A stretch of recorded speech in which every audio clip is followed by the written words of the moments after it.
परम प्रेममय श्री श्री ठाकुर अनुकूल चंद्र श्रीचरण मोर कोटि कोटि प्रणाम। समस्त को जय गुरु। सत्संग अधिवेशन सहित पारस्परिक आलाप आलोचना दरकार।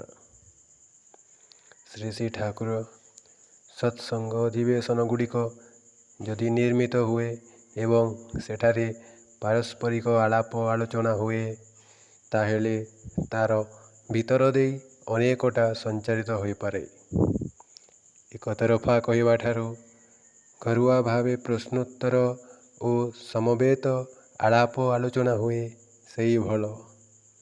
सुधु आलोचना करी छाड़ीदेले हुए ना। प्रत्येकर संगे व्यक्तिगत भावे मिसी देखिबाकू हुए।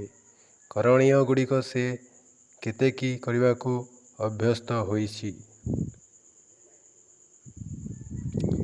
संगृहीत आलोचना पत्रिका।